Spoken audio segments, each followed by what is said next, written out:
Adelante, Marcelino. Gracias, hermano.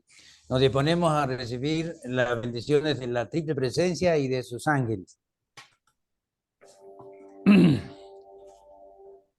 Padre amoroso, divinos ajustadores de nuestros pensamientos, Hijo eterno amoroso, divino Espíritu de Micael, Jesús, Espíritu infinito amoroso, Madre divina, Espíritu materno, Espíritu santo, Espíritus ayudantes de la mente. Trinidad infinita amorosa, seres que descienden desde su presencia hasta querubines, anubines, especialmente los serafines y otros seres que nos ayudan.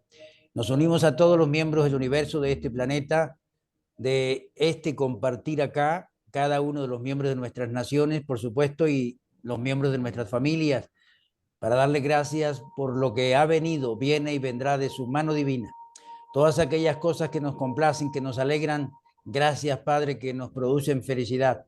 Todas aquellas cosas que no nos complacen, que nos desagradan, que nos hacen sentir mal, también le damos gracias, Padre, porque no nos impide la felicidad, aun cuando tengamos dolor en nuestro corazón, sabiendo que cuando cooperamos con esos momentos difíciles, aumentan los valores, aumentan la paciencia, la tolerancia y el perdón en cada uno de nosotros, y eso conduce a una felicidad cada vez mayor a pesar de circunstancias difíciles. Gracias por fortalecer a las personas que tienen problemas de salud, que utilicemos todo lo que es la salud a su servicio y que por añadidura sea dada esa salud que tanto anhelamos todos, especialmente quienes están afectados por la salud en forma más directa, Señor. Ponemos en sus manos a todas estas personas que sufren las calamidades de los desastres naturales para que tengan la disposición cada vez mayor a su mano divina. Ponemos en sus manos el compartir de hoy para que sea de mayor provecho para nosotros y para las personas con las cuales nos contactamos y compartamos lo que hoy usted nos ha dado. Todo esto lo ponemos en sus manos. Le damos gracias por hacerlo una realidad en el nombre siempre inspirador, el inspirador de inspiradores, Micael de Nevadón, encarnado en nuestro gran Josué Ben José, Jesús, el hijo de José. Amén. Amén. Amén, Marcelino, gracias. Entonces, Marcelino, te voy a hacer coanfitrión para que tengas, en caso de que me llegue a suceder algo, tener la opción ahí para no abandonarlos. Entonces, vamos a continuar con el documento 30. Le vamos a dar la bienvenida a todos nuestros hermanos estudiantes del libro de Urantia. Gracias por acompañarnos todos los martes en el programa de Urantia para nuevos. Bueno, entonces, hoy tenemos un nuevo lector. Fue escogido a unanimidad. Pero vamos.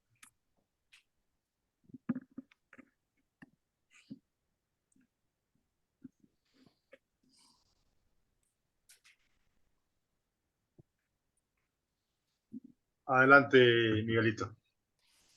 Gracias. El discurso sobre la realidad. La noche antes de partir de Alejandría, Ganit y Jesús tuvieron una larga conversación con uno de los profesores nombrados por el gobierno en la universidad, que daba conferencias sobre las enseñanzas de Platón. Jesús hizo de intérprete para el erudito maestro griego, pero no insertó ninguna enseñanza propia que refutara la filosofía griega. Aquella noche, Conot había salido para asuntos de negocios. Por eso, después de la partida del profesor, el maestro y su alumno tuvieron una larga e íntima conversación sobre las doctrinas de Platón. Jesús aprobó de manera moderada algunas de las enseñanzas griegas sobre la teoría de que las cosas materiales del mundo eran vagos reflejos de las realidades espirituales invisibles, pero más sustanciales. Sin embargo, trató de establecer cimientos más sólidos para las reflexiones del joven y por eso se embarcó en una larga disertación sobre la naturaleza de la realidad en el universo. He aquí, en esencia y en lenguaje moderno, lo que Jesús dijo a Ganit. Ok, nadie levantó la manito, entonces sigamos.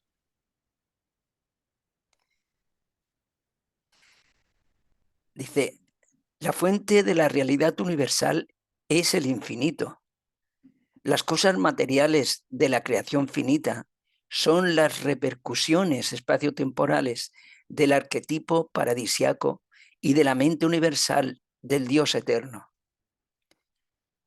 La causalidad, no casualidad, la causalidad, me gusta hacer siempre estos pequeños retoques porque es fácil confundir, ¿no? La causalidad en el mundo físico, la conciencia de sí en el mundo intelectual y el yo progresivo en el mundo espiritual. Ah, no, esto es, sí. Estas realidades proyectadas a escala universal, combinadas en una conexión eterna y experimentadas con cualidades perfectas y valores divinos, constituyen la realidad del Supremo. Pero en un universo siempre cambiante, la personalidad original de la causalidad, de la inteligencia y de la experiencia espiritual permanece inmutable, absoluta.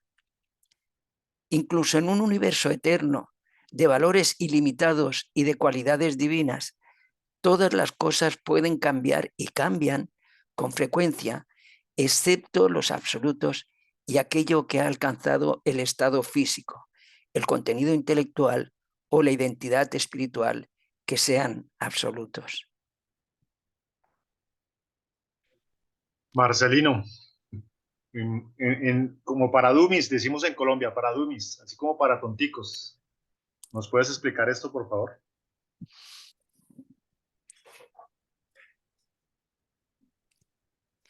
Micro. Gracias. Wilson, por favor, no quite la lectura, porque esta es una de las partes más profundas que tiene la vida y las enseñanzas de Jesús. De manera de que no es fácil comprender en forma sencilla esto, ¿no? Cuando, por ejemplo, dice, vamos a tratar de ver párrafo por párrafo, porque no resulta sencillo explicar. No solo comprender, explicar resulta no sencillo. Dice, la fuente de la realidad universal es el infinito. Es decir, no hay posibilidad de comprender algo de una manera satisfactoria de esa fuente porque somos finitos. Entonces, lo que le quiere decir él es esa fuente de toda realidad, de todo lo que se puede captar con los sentidos y todo lo que no se capta con los sentidos, pero que también es real, es de lo infinito. Es decir, no viene de alguien que tenga limitaciones en el tiempo ni en el espacio.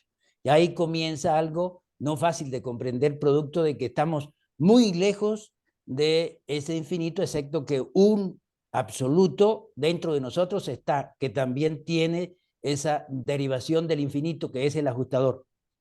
Dice, las cosas materiales de la creación finita son repercusiones espacios temporales del arquetipo paradisiaco y de la mente universal del Dios eterno. Es decir, que todo lo que es material y lo que captan nuestros sentidos es derivado de ese modelo, de esa base, de ese absoluto que es cosa, pero que es lo más elevado en lo que es cosa, es lo más sublime que se llama paraíso. Todo tiene su base en el paraíso. O sea que toda realidad que es cosa de orden espiritual, casas espirituales, todo lo que son casas, por ejemplo, morontiales, todo lo que es casa o cosa material tiene su base en el paraíso, su modelo en el paraíso. Y todo lo que tenga que ver con la mente viene también del paraíso, pero no de la cosa, sino de el infinito espíritu de la tercera persona de la deidad, que es la mente universal, que es la que hace posible la donación de la mente. Es decir, el espíritu infinito. Sigo con el otro párrafo. La causalidad en el mundo físico, o sea, todo lo que es causado en el mundo físico, todo lo que es producido, todo lo que tiene que ver con el hecho de que existe el mundo físico, o sea, todo lo que causó o produjo o creó el mundo físico, la conciencia de sí en el mundo intelectual, es decir, el hecho de que estemos conscientes de nosotros mismos a nivel intelectual, a nivel mental, y el yo progresivo en el mundo espiritual, todas esas cosas el hecho de que el mundo tuvo algo que lo produjo, la realidad física, el hecho de que existe una realidad intelectual que nos hace conscientes de nosotros mismos, y el hecho de que existe un progreso, un nivel de cada vez mayor liberación de una serie de limitaciones, y eso tiene que ver con el progreso espiritual. Todas estas realidades, dice, proyectadas en escala universal, combinadas en una conexión eterna y experimentadas con cualidades perfectas y valores divinos, constituyen la realidad del Supremo. Él les quiso decir que todas esas realidades que tienen que ver con una experiencia de seres, tanto celestes como humanos, constituyen la realidad de ese Supremo que no les pudo explicar con detalle en esa época, producto de que no tenían esa capacidad para comprender, se iban a formar, como decimos, un 8 en Venezuela, una enorme confusión, pero les dio un adelanto de lo que se iba a explicar con más detalles en el libro Durantia, lo que significa el Ser Supremo. El Ser Supremo es la sumatoria de todas las experiencias, y esas experiencias de valor tienen que ver con la deidad experiencial en la realidad limitada por el tiempo y por el espacio, que se llama realidad finita. Las otras dos realidades, las cuales no tocó Jesús, son la absónita y la otra, la absoluta. Entonces, apenas hizo un medio toque acá de Dios el Supremo. Entonces, lo otro que sigue, pero en el universo simple, cambiante, la personalidad original de la causalidad, la personalidad original de la causalidad es el Padre. Es una personalidad lo máximo, es la única causa no causada. Del Padre se deriva todo lo que es causado, y el único que no se causó es el Padre, por eso es la única causa no causada. Dice, pero en el universo siempre cambiante, la personalidad original de la causalidad, de la inteligencia y de la experiencia espiritual permanece inmutable, absoluta. Es decir, no hay posibilidad de un cambio. Tiene, por supuesto, un nivel de experiencias, dicen los reveladores. Dios, el Padre, o las deidades tienen cierto grado de experiencia en forma un poco análoga a las experiencias de los humanos, pero efectivamente no hay posibilidad de que eso sea de la misma manera. Se me borró la lectura, estimado Wilson. Wilson, se me borró la lectura. Ya está Okay. nuevamente. Gracias, hermano. Sí, ya la veo nuevamente. Entonces, dice allí, repito, pero en el universo siempre cambiante, la personalidad original de la causalidad, que es el Padre Universal, por supuesto, de la inteligencia y de la experiencia espiritual permanece inmutable y absoluta. O sea, no hay un cambio. Dios no cambia, pero indiscutiblemente puede ir aumentando en su experiencia, producto de que para ello es el plan divino de unas deidades experienciales como Dios el Supremo, Dios el Último y Dios el Absoluto. Eso es lo que ocurre, quizás un aumento de experiencias, un aumento de autorrealización, pero no hay un cambio producto de que es una ley divina que de alguna manera se determina en el infinito amor y el deseo de autodistribución hacia todas sus criaturas. La última parte, sí, casi la última parte, dice, incluso en un universo eterno de valores ilimitados y de cualidades divinas, todas las cosas pueden cambiar y cambian con frecuencia, excepto los absolutos y aquello que ha alcanzado el estado físico, el contenido intelectual o la identidad espiritual que sean absolutos. Esto vamos a analizarlo por parte, dice, incluso en un universo eterno y de valores ilimitados de cualidades divinas, todas las cosas pueden cambiar y cambian con frecuencia. O sea, en ese universo, aunque sea muy grande, aunque sea infinito, aunque sea ilimitado, pudieran haber cambios y cambios cada vez mayores, excepto en los absolutos. ¿Por qué y aquello que ha alcanzado el estado físico? ¿Por qué en los absolutos no hay esos cambios que puede haber en eso que no es absoluto? producto de que los absolutos son existenciales, son eternamente pasados, eternamente presentes y eternamente futuros. En ellos está contenido todo, porque no solamente son absolutos, sino son potenciales. Es decir, que una experiencia que pudiera ocurrir en 1.000 millones de años, ellos ya pudieran experimentarla, aunque efectivamente faltarían 1.000 millones de años para vivirla, producto de que pueden estar en el pasado, en el presente y en el futuro. Entonces, a la vez, y tienen esa capacidad, por eso es la absolutez. Cuando dice, y aquello que ha alcanzado su estado físico, es el caso del ejemplo del paraíso, que es la única cosa que es absoluta, y que aun cuando sea una realidad material, es lo más sublime de lo material, y por eso se considera que de las realidades que no son deidad y que no son personas, lo absoluto es el paraíso.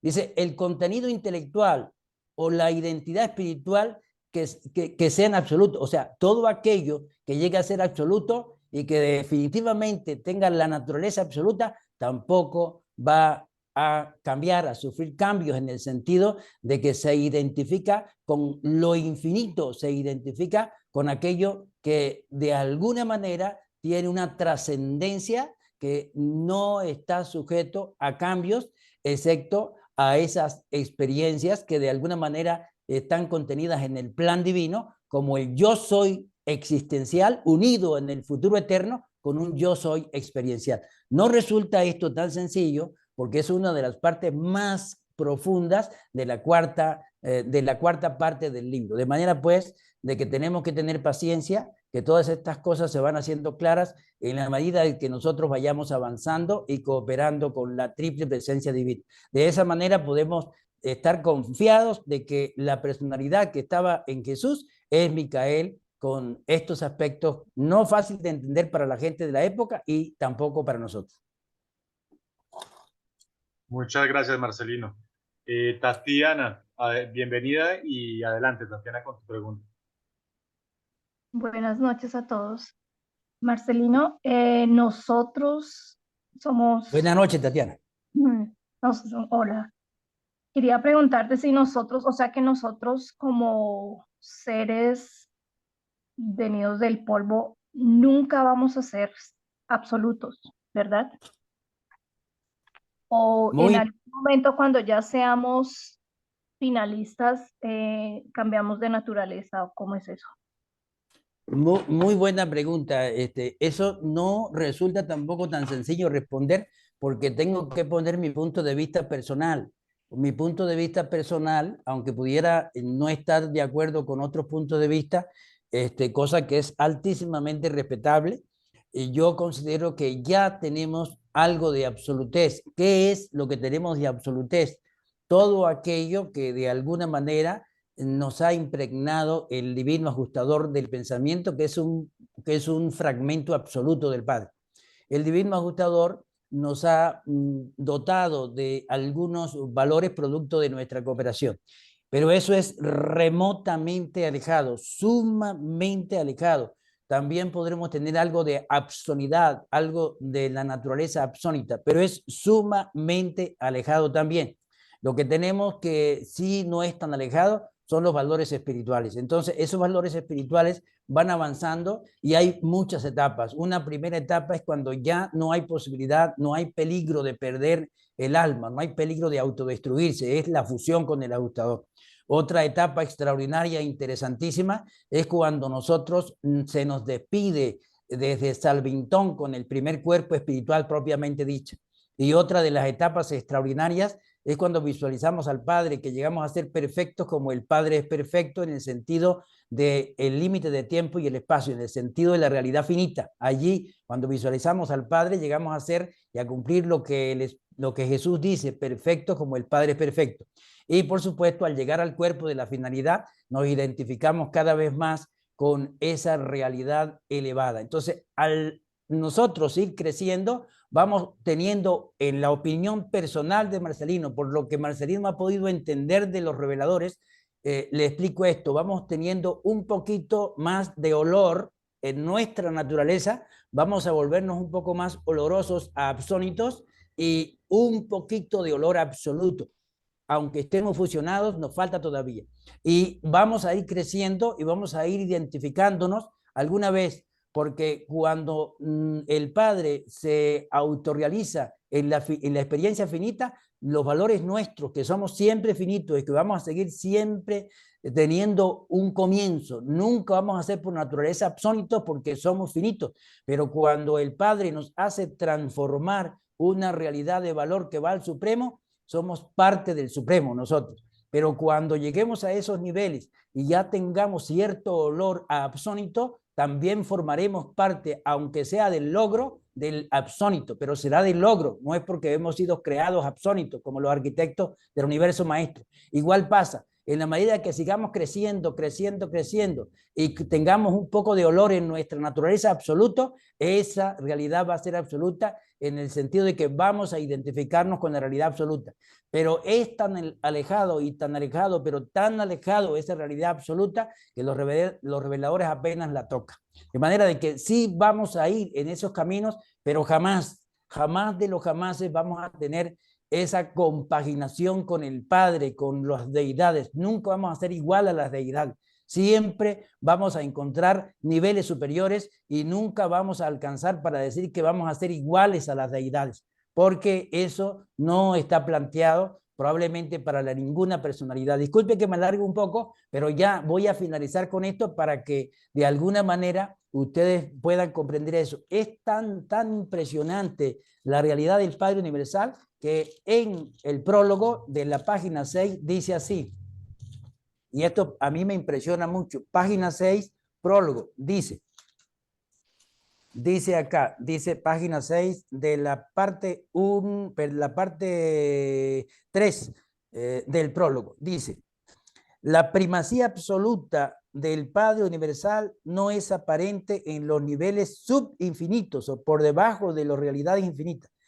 Continúa diciendo el revelador, por lo tanto, es probable que tan solo el Hijo eterno y original y el Espíritu infinito conozcan verdaderamente al Padre como infinidad. Para todas las demás personalidades, dicho concepto representa el ejercicio de la fe. Entonces, para un anciano de los días, para un eterno de los días, representará conocer la primacía del Padre solo el ejercicio de la fe. Solo lo conoce plenamente el Espíritu infinito y el Hijo eterno. De manera que nosotros no vamos a poder llegar a conocer esa primacía del Padre, pero vamos a tener siempre un progreso que pudiera llamarse ilimitado. Disculpe que me alargué un poco, pero son preguntas muy profundas. Gracias, Marcelino. Le damos la palabra a Miguelito. Sí, bueno, yo le voy a decir a nuestra hermana Tatiana y a todos que para mí, como siempre, me lo llevo a mi terreno, sabiendo que voy a hacer lo imposible por llegar a finalitario y por estar en los niveles exteriores, ayudando, colaborando y sirviendo, me es suficiente. No necesito una respuesta a esa absolutez. A lo mejor a ti sí, hermana Tatiana, a lo mejor a ti te inquieta, pero a mí no. Yo, mi meta, mi sentido, mi ikigai, porque hemos estado hablando hoy, es llegar a finalitario y llegar a los círculos exteriores y servir.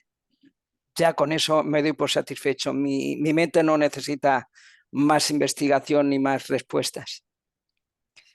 Solo eso, gracias. Gracias, Miguelito. Allá estará el ángel guardián Miguelito Mallorca. Continuamos, ¿no más preguntas? Oli, adelante, Oli. No, le quería decir a Miguelito que, ojo, nos pueden dejar adormecidos por unos 2000 milenios. No sabemos. No tengo prisa. Igual no nos damos cuenta.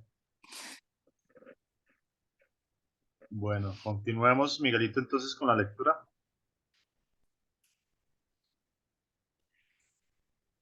Dice así, el nivel más alto que pueden alcanzar las criaturas finitas es el reconocimiento del Padre Universal y el conocimiento del Supremo. Incluso entonces, estos seres destinados a la finalidad continúan experimentando cambios en los movimientos del mundo físico y en sus fenómenos materiales. Asimismo, siguen siendo conscientes del progreso del yo en su continua ascensión por el universo espiritual y experimentan una conciencia creciente de su apreciación cada vez más profunda del cosmos intelectual y de su reacción al mismo. La criatura solamente puede unificarse con el Creador. Repito, la criatura solamente puede unificarse con el Creador mediante la perfección, la armonía y la unanimidad de su voluntad. Este estado de divinidad solo se puede alcanzar y mantener si la criatura continúa viviendo en el tiempo y en la eternidad, conformando constantemente su voluntad personal finita. Repito, conformando constantemente su voluntad personal finita a la voluntad divina del Creador. El deseo de hacer la voluntad del Padre siempre ha de ser supremo en el alma y debe dominar la mente de un hijo ascendente de Dios, nosotros. Marcelino.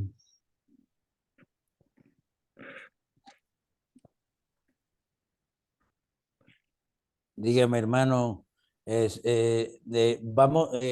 vuelvo a explicar paso por paso, hermanito. Sí, porque me gustó mucho, así como que se entiende más, Marcelino. ¿Cómo no, hermanito? ¿Cómo no? Dice, el nivel más alto que pueden alcanzar las criaturas finitas es el reconocimiento del Padre universal y el conocimiento del Supremo. ¿Cómo no? Cuando dice Jesús, sed perfecto como el Padre es perfecto, él se está refiriendo a que alcancemos el máximo grado de esa imperfección que nos produce haber sido creados en la realidad finita, haber sido limitados por el tiempo y por el espacio en forma tan grande como lo somos nosotros. Para que se entienda así como de kinder, estimado Wilson, la limitación del tiempo y el espacio quiere decir que si yo voy a recorrer, por ejemplo, 1 kilómetro a pie, seguramente voy a tardar, no sé, pudiera ser media hora a pie o 1 hora, depende si voy despacio. Pero si voy, por ejemplo, en un vehículo, pues se reduce esa limitación. Si voy en un avión, pues se reduce muchísimo esa limitación. Tardo mucho menos tiempo y debo recorrer mucho menos espacio.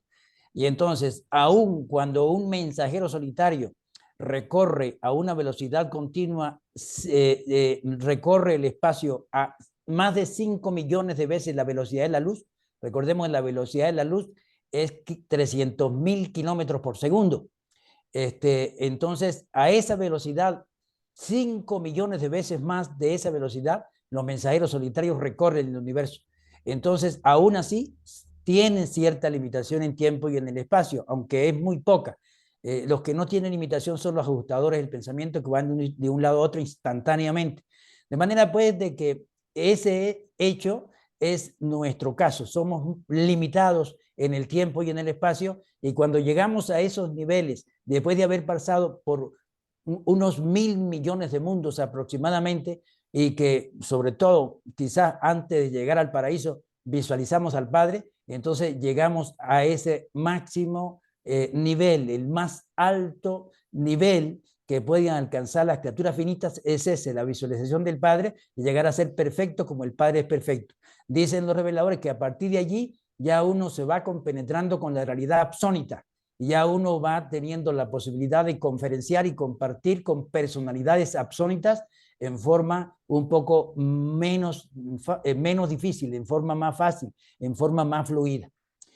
Dice, incluso entonces, estos seres destinados a la finalidad continúan experimentando cambios en los movimientos del mundo físico y en sus fenómenos materiales. Por supuesto, generalmente el servicio de un finalista generalmente va a ir a otro superuniverso.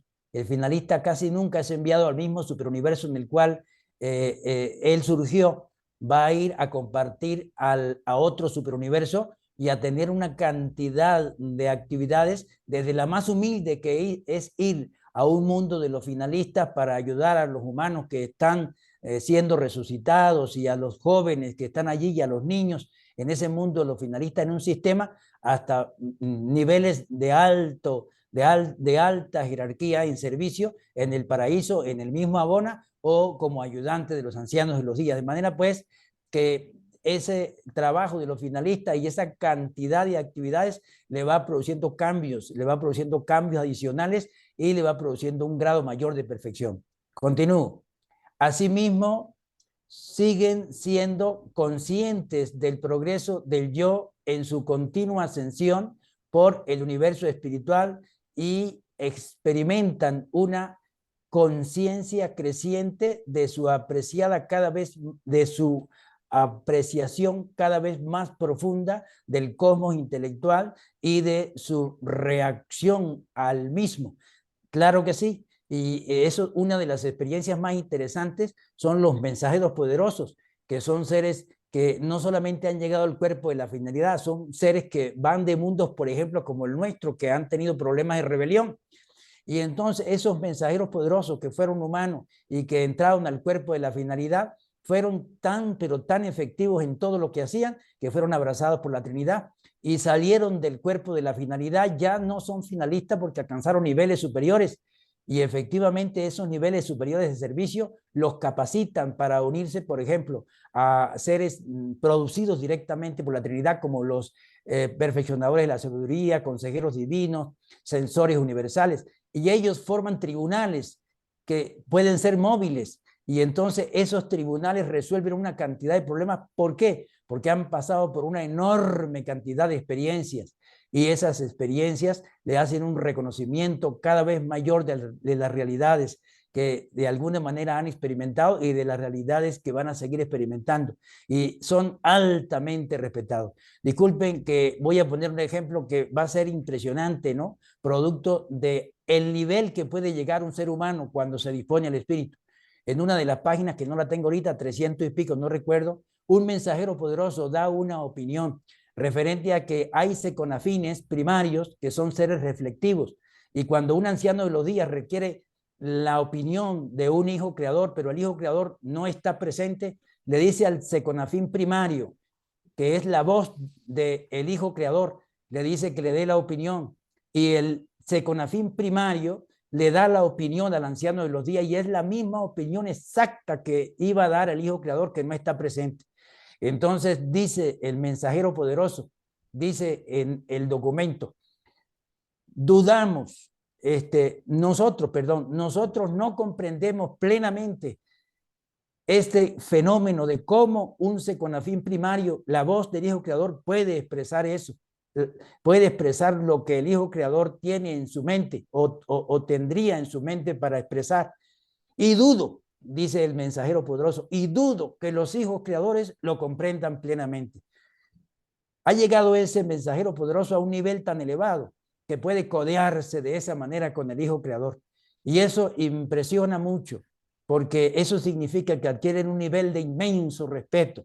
Pueden dar esas opiniones con el más grande respeto hacia los hijos creadores que nos crearon y que lo crearon a él mismo, pero ve los niveles que se pueden adquirir.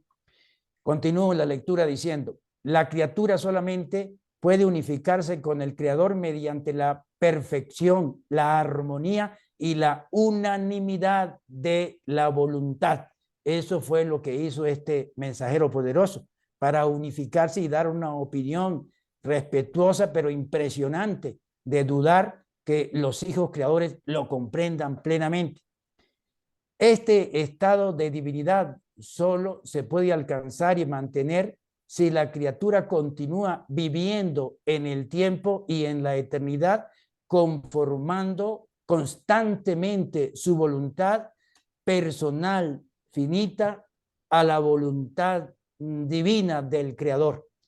O sea, ese nivel de llegar a esa comprensión, de llegar a un grado de identificación muy, pero muy cercana con un creador, como lo que estamos comentando, para entenderlo y para fraternizar con él de una manera tan especial, tiene que ver con ese constante y permanente estado de desear hacer la voluntad del Padre y de entregarse a ese Anhelo con verdadera voluntad, con verdadera devoción. Finalmente dice, el deseo de hacer la voluntad del Padre siempre ha de ser supremo en el alma y debe dominar la mente de un hijo ascendente de Dios. Y esto se compagina de una manera plena con la página 22, que quiero leerle muy rapidito, solamente un pedazo del párrafo, estimado Wilson, y quienes están presentes, y dice así, en el documento 1 de la sección 1 de la página 22, dice, de la mitad más o menos del párrafo hacia abajo, para no leer todo el párrafo, dice, el creador rehúsa ejercer coerción o imponer la sumisión del libre albedrío espiritual de sus criaturas materiales. La afectuosa dedicación de la voluntad humana a hacer la voluntad del Padre es el regalo más selecto que el ser humano puede hacer a Dios. En efecto, tal consagración de la voluntad de la criatura constituye la única dádiva, el único aporte posible de verdadero valor que puede hacer el ser humano al Padre del paraíso. En Dios el ser humano vive, se mueve y tiene su ser. No hay nada que el ser humano pueda dar a Dios excepto esta elección de atenerse a la voluntad del Padre. Y estas decisiones, ve lo que significa realmente la adoración, lo que es la adoración. No, esto es lo que es la adoración. Y estas decisiones efectuadas por las criaturas dotadas de voluntad e inteligentes de los universos constituye la realidad de esa adoración auténtica que es tan satisfactoria para la naturaleza del Padre Creador dominada por el amor.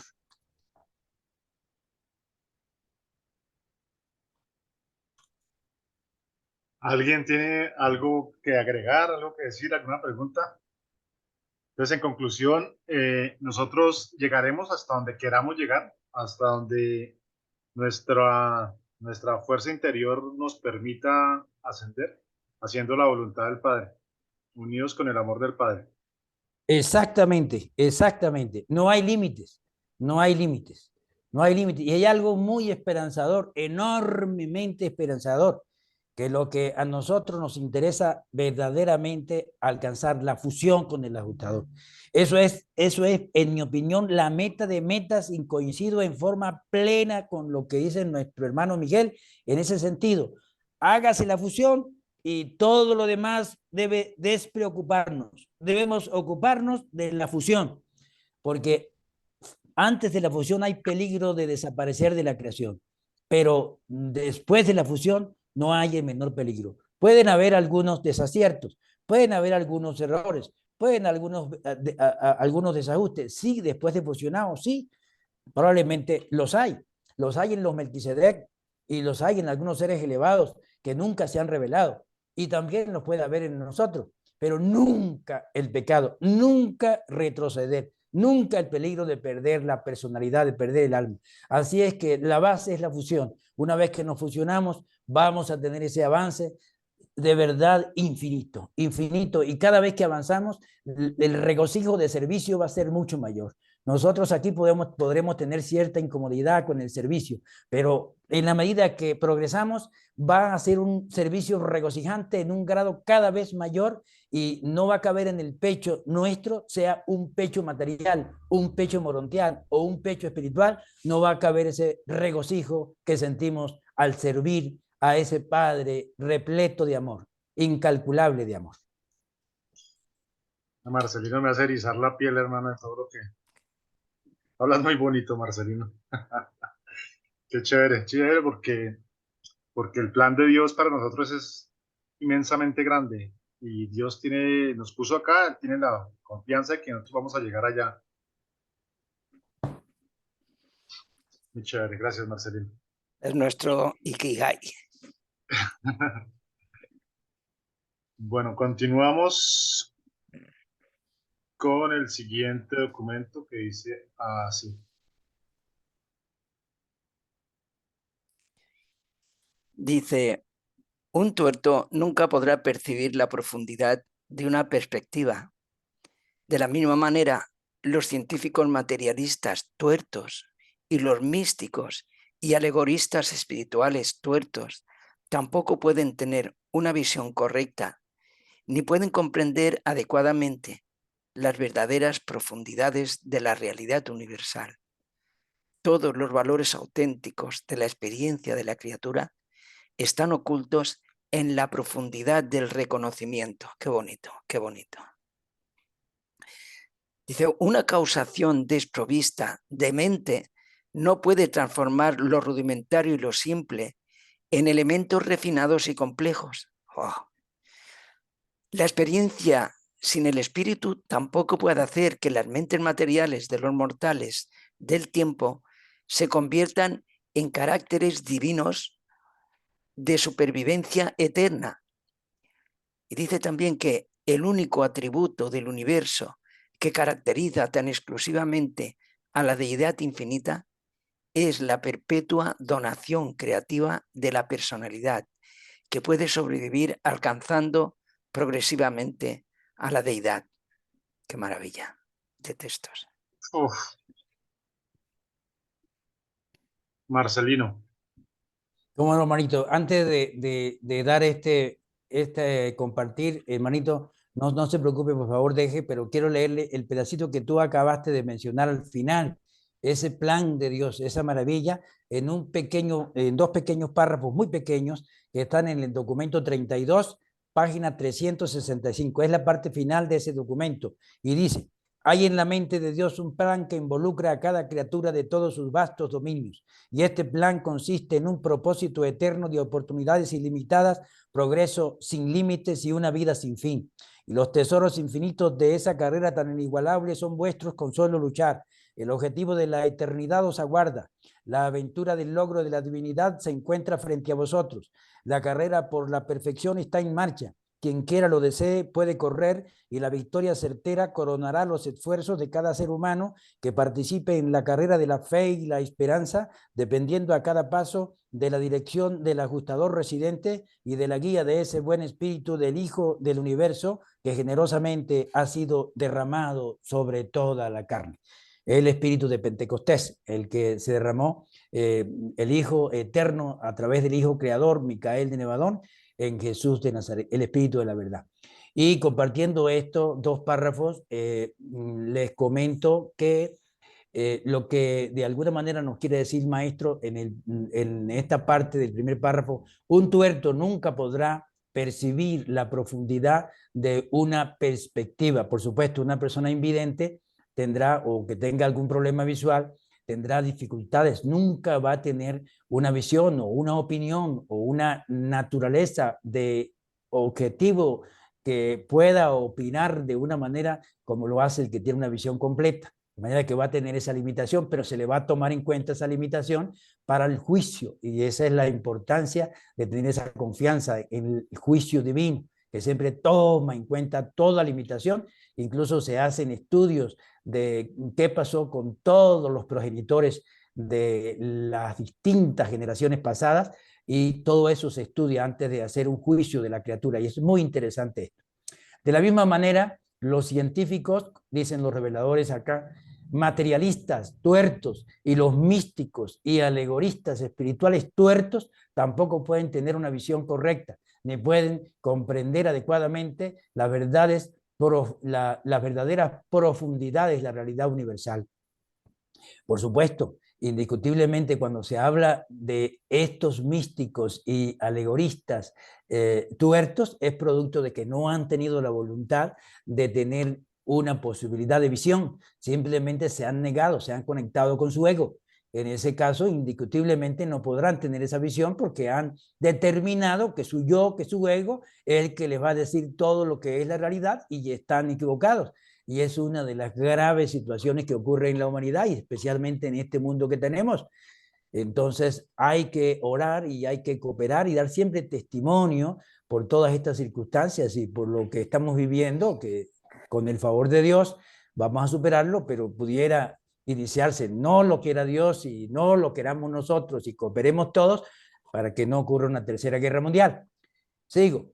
Todos los valores auténticos de la experiencia de la criatura están ocultos en las profundidades, en la profundidad del reconocimiento. No hay ninguna posibilidad de que si nosotros no reconocemos en primer lugar que somos débiles, que tenemos fallas y que no lo sabemos todo, en primer lugar la humildad de reconocerse pobre de espíritu, pobre de mente, no lo sé todo, tengo limitaciones y por lo cual anhelo humildemente aprender más, aprender de la piedra, aprender de la planta, del animal, de la experiencia que me da, de cualquier persona, aunque no sepa leer ni escribir, aprender de la vida, aprender del aire y de todo lo que me presenta la naturaleza, aprender.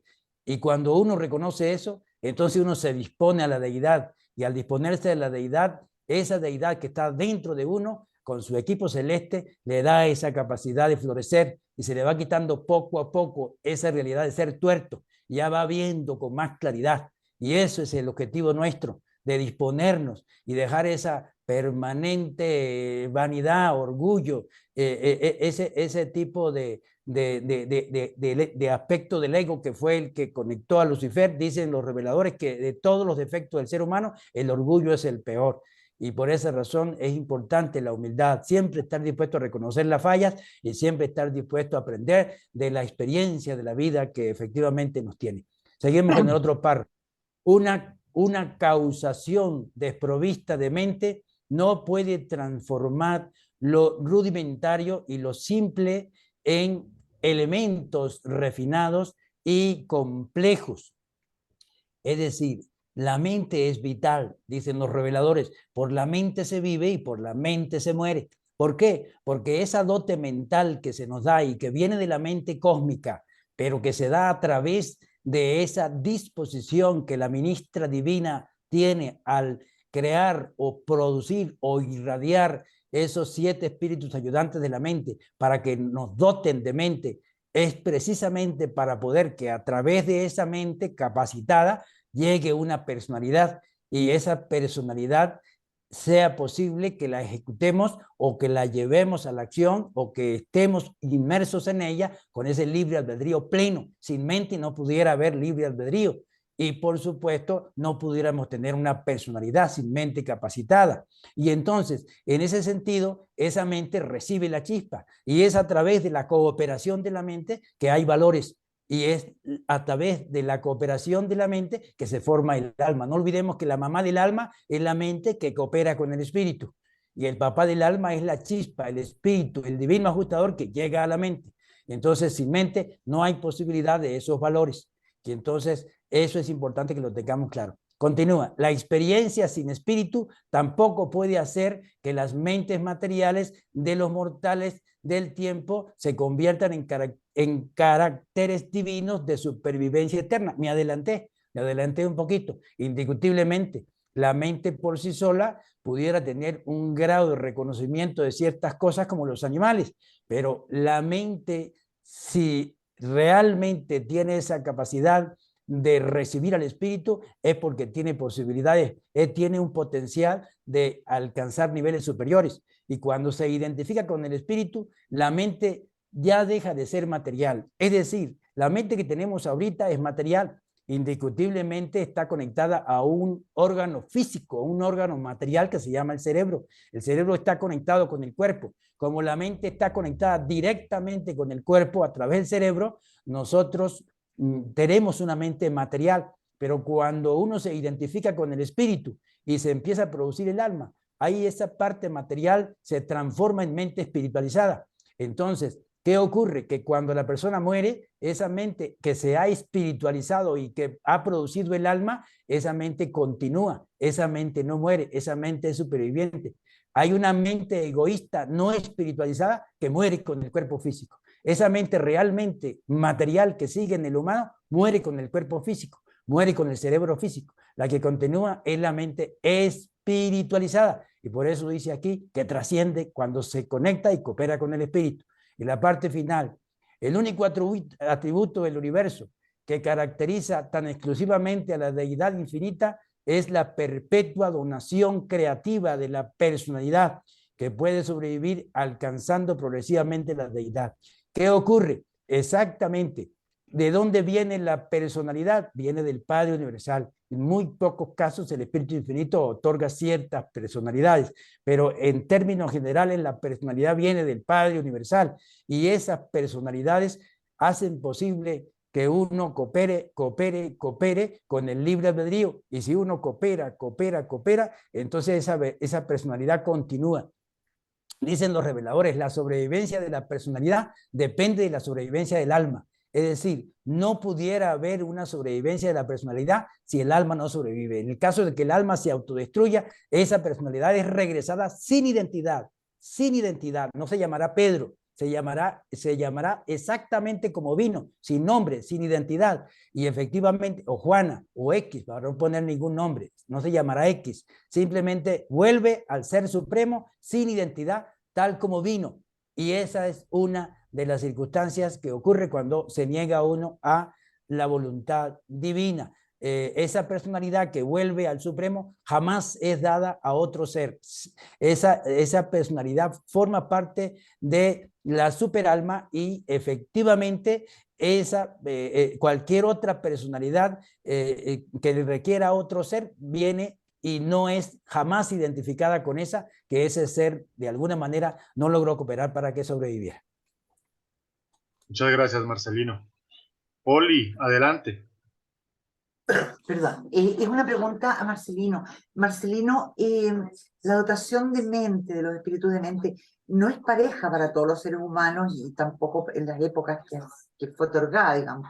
Me gustaría que definieras la mente por el libro, no de tus palabras, cuando en el prólogo me parece que está definido cuerpo, mente, ajustador, alma, para tener un poquito más claro el concepto de mente.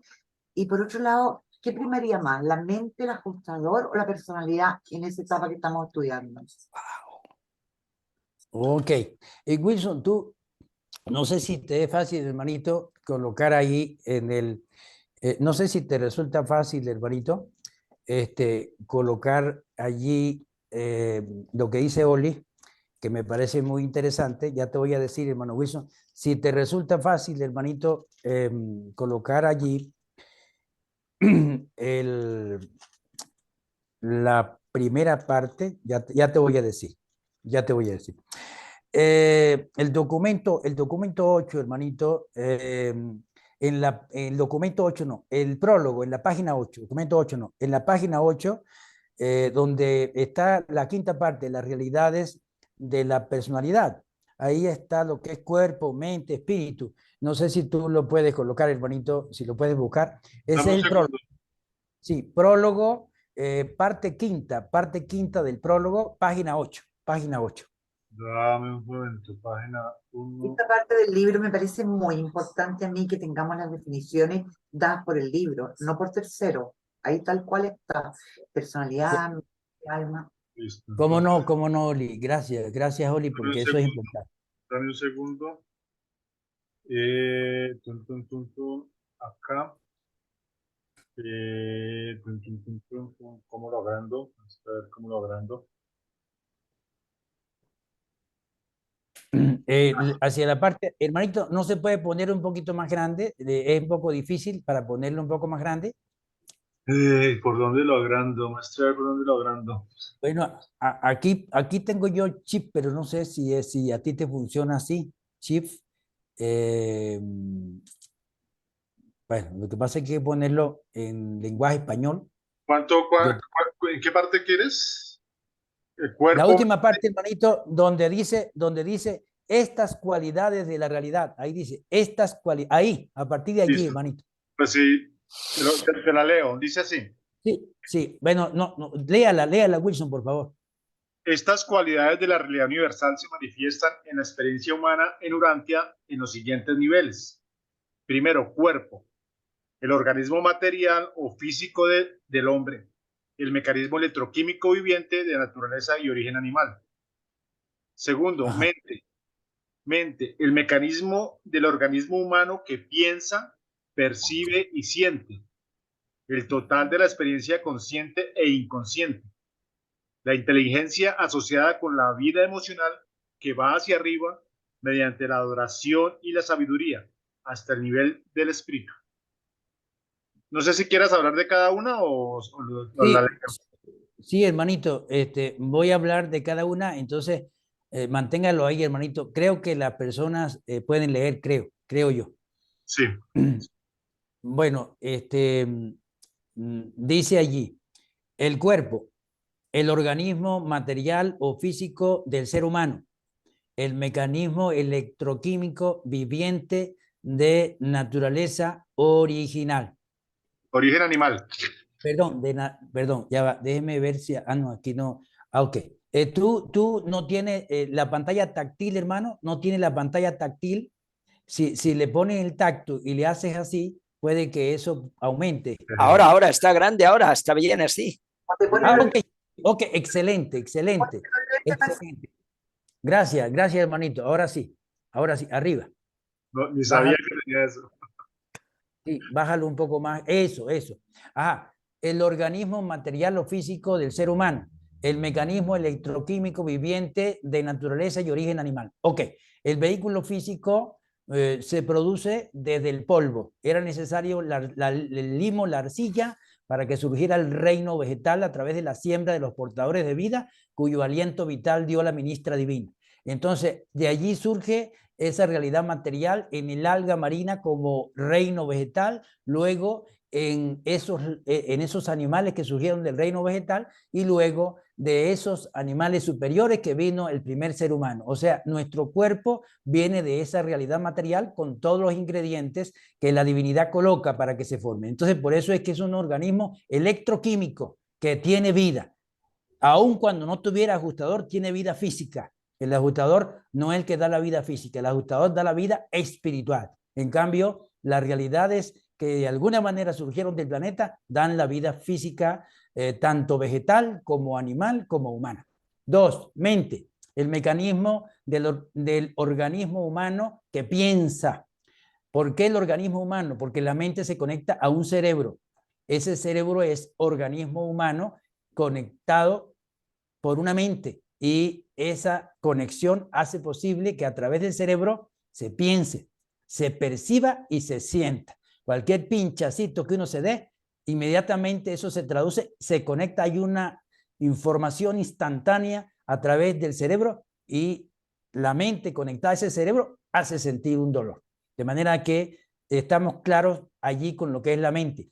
El total de la experiencia consciente e inconsciente. ¿Qué es la mente? En la mente se da toda esa experiencia, tanto la que es inconsciente, que está alojada en el nivel subconsciente aprobado por la ciencia, como la que es inconsciente, también alojada en el superconsciente, donde llega la chispa, nivel que está estudiado por la ciencia. Está en estudio por la ciencia, no está confirmado que la ciencia diga que hay un superconsciente, pero los reveladores lo adelantan de que existe y dicen que es la casa donde llega el ajustador, en el superconsciente, del cual tampoco estamos conscientes.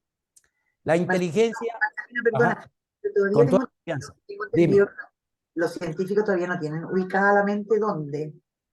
No la pueden Perdón, dar. perdón. Los científicos no tienen ubicado todavía la mente dónde está. Sí, no, pero ellos saben, ellos dicen y coinciden con los reveladores que es que a través del cerebro funciona la mente, porque la mente no se puede decir que está en un determinado lugar, pero sí se puede decir que funciona a través de un determinado órgano, y ese determinado órgano es el cerebro. Es decir, sin cerebro no funcionaría la mente humana, no funcionaría. Las células estarían allí por la cuestión de vida espontánea, pero no habría una función mental porque no hay cerebro o el cerebro está muerto. Entonces, eso es lo que la misma ciencia dice y de alguna manera es confirmado por los reveladores. Dice, la inteligencia, con toda confianza, me pueden interrumpir con toda confianza, por favor. Les agradezco para que todo quede lo más claro posible. La inteligencia asociada con la vida emocional que va hacia arriba mediante la adoración y la sabiduría hasta el nivel del espíritu. Esa inteligencia es asociada con la vida emocional. ¿Por qué? Porque nunca vamos a dejar de conectarnos con ciertas emociones. Siempre hay emociones de alegría, de pena. Hay una cantidad de emociones que se tienen. Algunas emociones nos ayudan, otras nos perjudican, pero hay emociones allí. Dice, y eso va hacia arriba mediante la adoración y la sabiduría.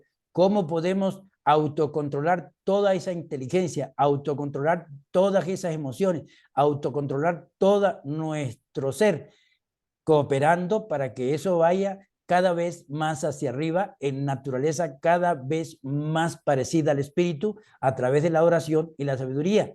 ¿Por qué? Porque la adoración nos hace disponer nuestro yo a un servicio y la sabiduría nos hace elegir siempre lo que es la voluntad del Padre.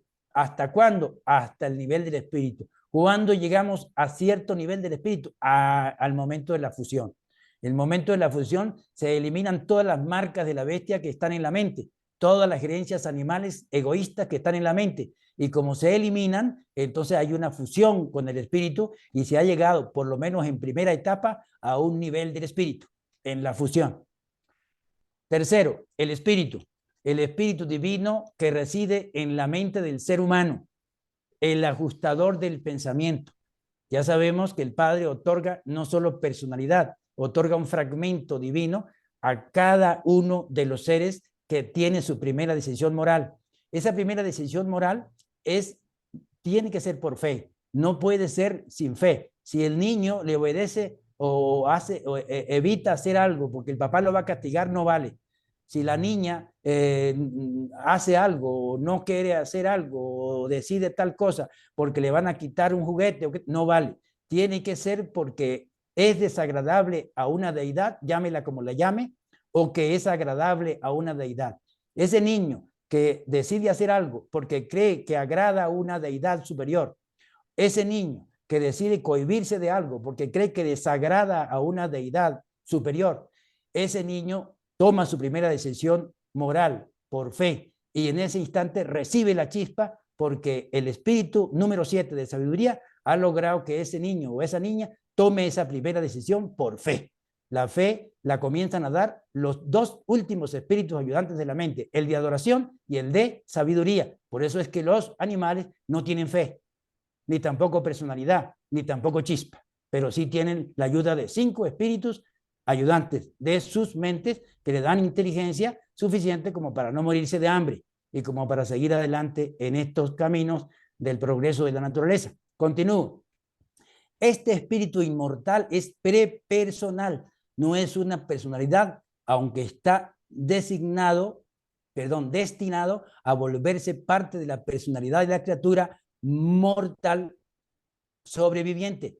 El espíritu es prepersonal. Prepersonal significa que tiene posibilidades de ser persona, que está destinado a hacerse persona, que en alguna oportunidad va a volverse persona.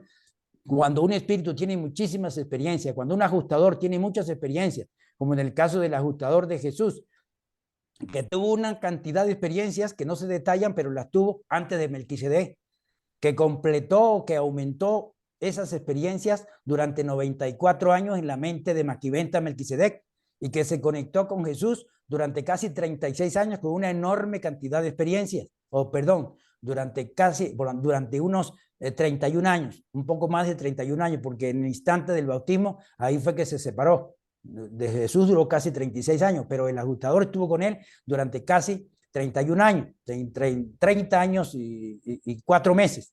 Entonces, ¿qué ocurre? Esas experiencias, a pesar de todo, este ajustador no se pudo fusionar con el alma de Jesús por circunstancias ya conocidas. Y entonces el Padre le dio una personalidad por gracia. Ese se llama ajustador personalizado. Y por esa razón es que estos ajustadores son prepersonales, están destinados a obtener una personalidad, bien que se fusionen con la criatura humana o bien que el Padre les dé una personalidad por gracia. 4. El alma. El alma del ser humano es una adquisición experiencial. ¿Por qué es experiencial? Porque el niño tuvo que tener una experiencia que le impulsó a tomar una decisión y esa experiencia o esa vivencia hizo posible un valor. Parte de la mente animalizada se transformó en mente espiritualizada y empezó a surgir el alma. Entonces, esta experiencia de conexión con Dios que le hizo posible un regocijo, una alegría cuando hizo algo, una paz, una esperanza, un consuelo cuando hizo algo que fue voluntad del Padre, indiscutiblemente produce ese valor. Y por eso el alma del ser humano es una adquisición debido a las experiencias de la criatura que experimenta con Dios y de Dios que experimenta con la criatura. La experiencia siempre es doble, no solo la criatura está experimentando la divinidad, sino la divinidad está experimentando a la criatura finita, limitada por el tiempo y por el espacio. A medida que la criatura mortal elige hacer la voluntad del Padre en el cielo, el espíritu residente, el ajustador es el que está residiendo en la mente humana, se vuelve el Padre de una nueva realidad en la experiencia humana. La mente mortal y material es la madre de esta misma realidad que surge. La sustancia de esta nueva realidad que surge no es material ni espiritual, es morontial. Esta es el alma inmortal naciente destinada a sobrevivir la muerte mortal y comenzar la ascensión al paraíso.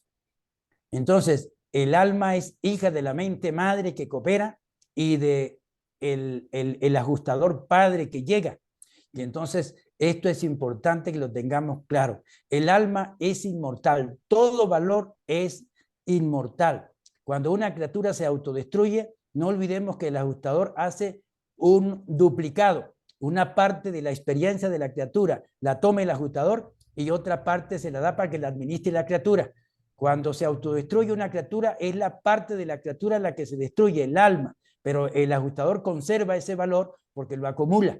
Y entonces cuando el ajustador reside en otro ser, le va donando esos valores, esas experiencias que adquirió de todas las criaturas en las cuales estuvo. Entonces eso es importante que estemos claros, que nada se pierde, pero sí se puede perder lo que la criatura administra. 5. Personalidad. La personalidad del ser humano mortal no es ni cuerpo, ni mente, ni espíritu. Tampoco es el alma. En eso tenemos que estar claros. La personalidad es un don que viene del Padre. Es una especie de bolsa. Es una especie, como decimos en Venezuela, saco. Es una especie de envoltura para envolver, para unificar, para agrupar. Es como una especie de gallina que viene del Padre sin nombre, sin identidad, que va a envolver una serie de polluelos y otros elementos dentro de sus alas. La personalidad cubre todo. La personalidad es la que hace posible la unificación de los elementos que integran al yo humano, ¿no? Entonces, por eso dice que no es ni la mente, ni el cuerpo, ni espíritu, y tampoco es el alma, ¿no? Los elementos del yo humano, en lo que yo he comentado o en lo que yo he compartido, lo que yo considero, tienen que ver con un vehículo físico, tienen que ver con un vehículo mental, tienen que ver con un vehículo divino, una chispa que llega a la mente y tiene que ver con un alma humana. Pero ninguno de esos es la personalidad. La personalidad es la única realidad invariable, dice acá, invariable, o sea, no varía, va a ser constante, ¿no? En una experiencia, por otra parte, constantemente cambiante de la criatura. Las experiencias cambian. La personalidad puede volverse cada vez más reluciente, más brillante, más extraordinaria, más circunspecta, más majestuosa, más pura y más limpia en el sentido del brillo, pero va a tener una cantidad de aspectos que tienen que ver con lo que fue la criatura en el cuerpo que tenía físico, con lo que fue la criatura en el cuerpo que tenía morontial, con lo que fue la criatura en el cuerpo que tenía espiritual. Y es precisamente uno de los principales factores de la personalidad o realidades de la personalidad u objetivos de la personalidad. No solamente es unificar a los elementos del yo, sino que uno pueda ser reconocido a través de la personalidad, porque es por la personalidad que pudieran reconocerse a un ser humano, aunque tenga cualquier cuerpo, bien físico, bien morontial o bien cuerpo espiritual. Dice, repito esa parte, la personalidad es la única realidad invariable en una experiencia, por otra parte, constantemente cambiante de la criatura y une todos los demás factores asociados de la individualidad, lo que les acabé de decir. Es una unificadora, es vamos a decir, asociadora de esos elementos. Es como la que fraterniza para que esos elementos estén compaginados en el yo humano. Finalmente, la personalidad es un don único del Padre Universal que hace a las energías vivientes y asociadas de materia, mente y espíritu y que sobrevive con la sobrevivencia del alma morontial.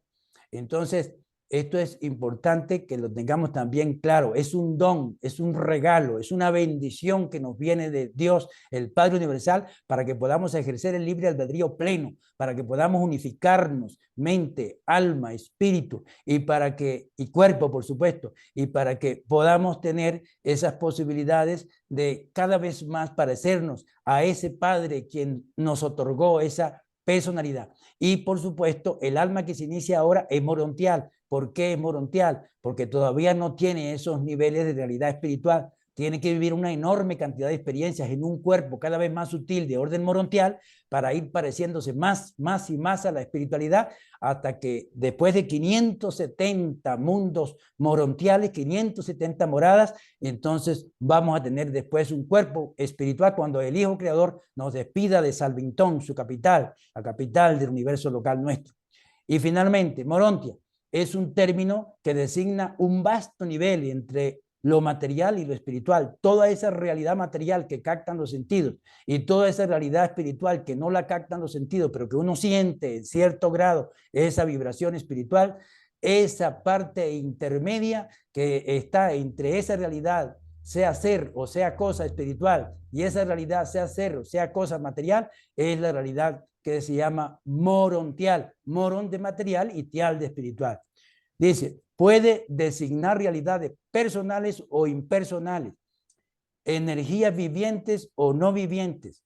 El telar de la morontia o espiritual, su tejido es físico. El telar de la morontia es espiritual, pero su tejido es físico. Es decir, lo que se produce es espiritual, pero ¿dónde se produce? A partir de la realidad física, a partir de la base física. Hermano Wilson, aguántese un poquito para no quitar eso, para comentar lo siguiente. Cuando se habla de puede designar realidades personales, ¿no? En cuanto a la morontia, pueden ser seres morontiales, como los que vamos a conocer, por ejemplo, un univitatia o cualquier ser morontial que vamos a conocer, ¿no? En este caso son realidades personales, personas o impersonales, ese reino de vegetación morontial, ese reino de frutas morontiales, animales morontiales que no son personas, que los vamos a conocer. Entonces, energías vivientes, ¿no? Por ejemplo, en el caso de nuestra Urantia, una energía viviente es la planta, pero es impersonal, no pueden ser personas, no se les da una personalidad. El animal igual es una energía viviente, pero no se les da una personalidad tampoco. Entonces, en el caso nuestro, somos una energía viviente, pues un cuerpo que vive y se nos da una personalidad, producto que hemos alcanzado esa capacidad de cooperar con el espíritu. Y cuando dice o no vivientes, las energías no vivientes se denominan todo lo que es materia muerta, que es, por ejemplo, todo lo que es suelo, todo lo que es una roca, por ejemplo, eso es energía no viviente que tiene átomos, tiene de alguna manera una energía que está allí eléctrica, una energía magnética, qué sé yo, pero no se le llama viviente en el sentido de que los reveladores coinciden con la ciencia de que seres vivos se le llama a partir del reino vegetal, el animal y el humano. De manera que eso, disculpen, me alargué un poco, pero valía la pena que esto quedara lo más claro posible. Gracias, Marcelino. No sé si hay preguntas después de esta explicación. ¿Alguien tiene algo que agregar?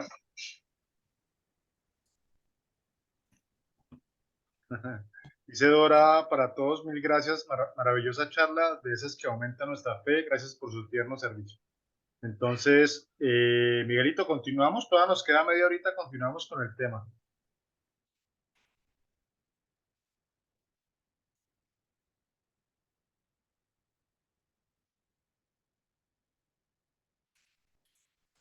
Dice, la personalidad es esa dotación cósmica, esa fase de la realidad universal que puede coexistir con unos cambios ilimitados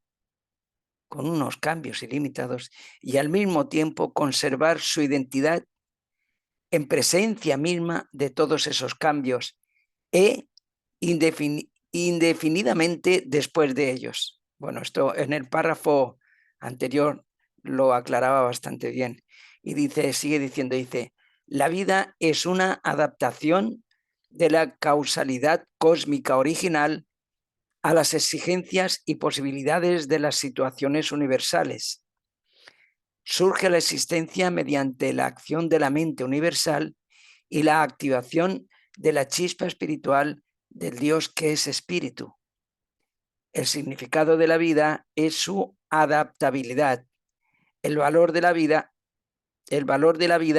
es su capacidad para el progreso, incluso hasta las alturas de la conciencia de Dios.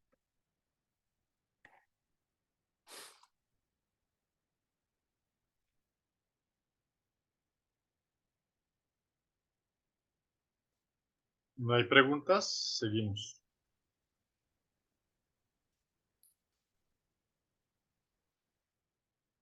La mala adaptación de la vida autoconsciente al universo,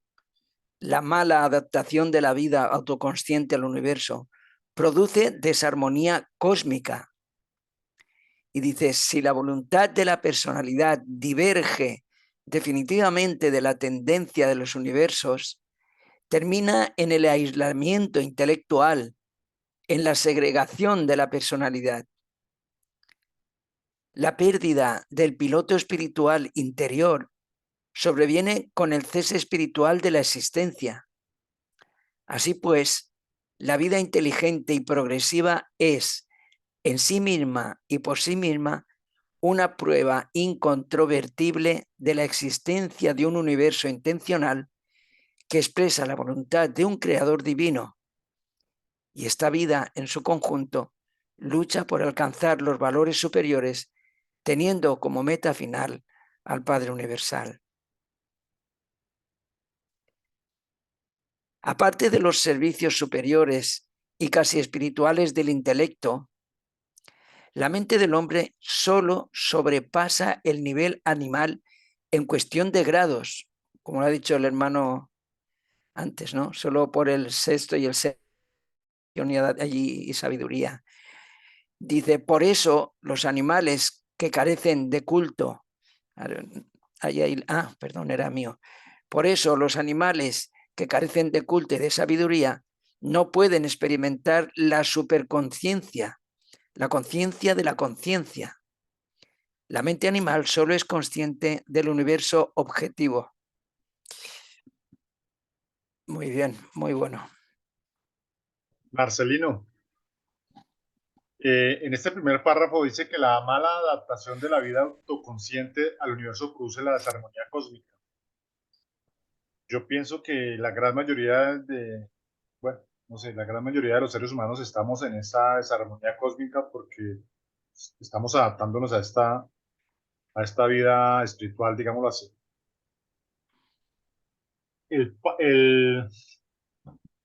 Yo pienso que es difícil, no es fácil eh, hallar el camino hacia el Padre. Pienso que este mundo material nos tiene consumidos y no es fácil. Yo pienso que la ascensión no es fácil.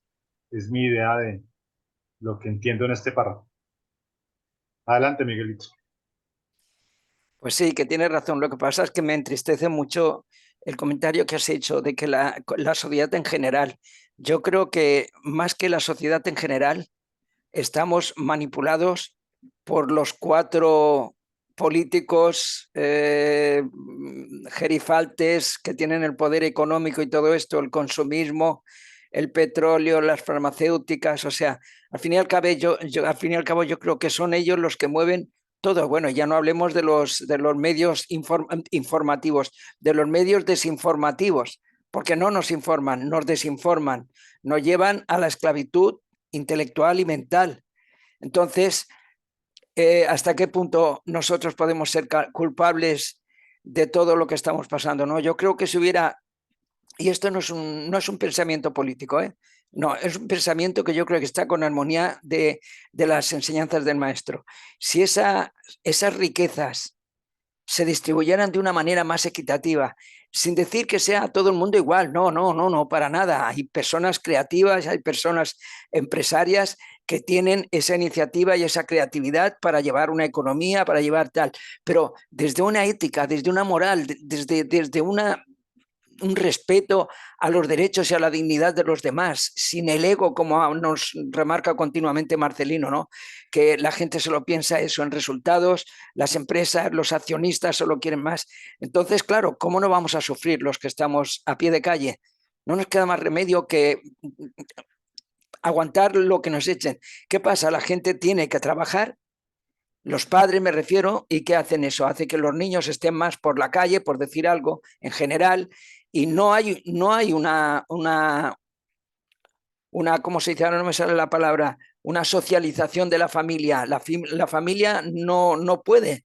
¿Por qué? Pues porque los padres tienen que hacer más horas que un reloj y los hijos pues no tienen la educación, los valores y de los padres y ya también de los colegios, ¿no? En fin, no lo sé, es muy triste, a mí me entristece mucho y yo confío todavía en la sociedad. Hace unos años te diría, estaría totalmente de acuerdo contigo, Wilson, viendo lo que hay de droga, todo esto, toda la barbaridad que hay en la juventud, pero es una juventud ciega que no sabe dónde va, da palos de ciego porque no tiene una orientación que les pueda conducir, pero si hubiera quien les condujera bien, seguro que aquí estaríamos muchos más hermanos de los que estamos. Así es. Totalmente convencido. Gracias, Miguelito. De nada. Marcelino, ¿vas a decir algo o continuamos? Sí, hermanito, sí. Sí, Wilson, no resulta sencillo, tal como dice Miguel. Es posible, tal como dices tú, es posible lo que comenta Miguel, que tenemos que seguir adelante, seguir adelante. En el documento 108 de la página 1192 dice, y esto debemos tomarlo muy en cuenta, dice, los ajustadores no están interesados en hacer la vida fácil, no están interesados en hacer fácil la carrera mortal, más bien les interesa hacer vuestra vida razonablemente difícil y áspera para que las decisiones estén estimuladas y multiplicadas. Más abajito dice, tus emociones pasajeras y eternamente cambiantes de alegría y pena son en su mayor parte, reacciones puramente humanas y materiales al clima de tu psiquis interior y a tu medio ambiente material exterior. Bien sea por cosas internas o bien sea por cosas externas, uno tiene esas alegrías o tiene pena. Continúa el revelador diciendo, no recurras pues al ajustador para recibir consuelo egoísta y refugio mortal. El trabajo del ajustador es prepararte para la aventura eterna, para asegurar tu sobrevivencia o tu resurrección. No es misión del monitor misterioso o ajustador calmar tus sentimientos alborotados ni ministrar a tu orgullo herido. Es la preparación de tu alma para la larga carrera ascendente, la que ocupa la atención y exige el tiempo del ajustador. Lamentablemente, esta falta de despertar espiritual hace posible lo que comentó Miguel, referente a dejarnos llevar de las manipulaciones, tanto de los grupos políticos, con todo el respeto que se merecen, porque también se puede hacer un buen servicio en la política cuando hay conexión con el espíritu, y de los grupos religiosos, al igual también con el mayor respeto. Y dice en el documento número 137, página 1534, algo que tiene que ver con la política, los grupos políticos y los grupos religiosos. Dice, durante este tiempo de espera, Jesús se esforzó en enseñar a sus asociados cuál debía ser su actitud hacia los varios grupos religiosos y hacia los varios partidos políticos de Palestina. Y las palabras de Jesús eran siempre las siguientes: procuramos ganarlos a todos ellos, pero no pertenecemos a ninguno de ellos. No olvidemos que los grupos religiosos y los grupos políticos tienen una naturaleza de división, entonces dividen a la gente. Pueden ser buenos, ideas más o menos buenas y todo, y por supuesto son favorables todas las religiones, pero tienen ese mal que dividen a la humanidad por egoísmos. Y entonces tenemos que tener muy pendiente eso. Disculpe, estimada Esther, que la hicimos esperar un poquito.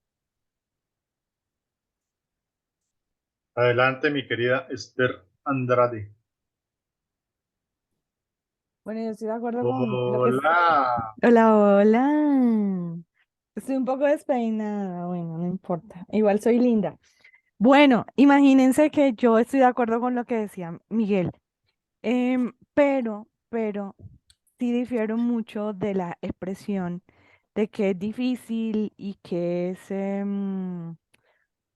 es difícil y que es difícil y que es difícil.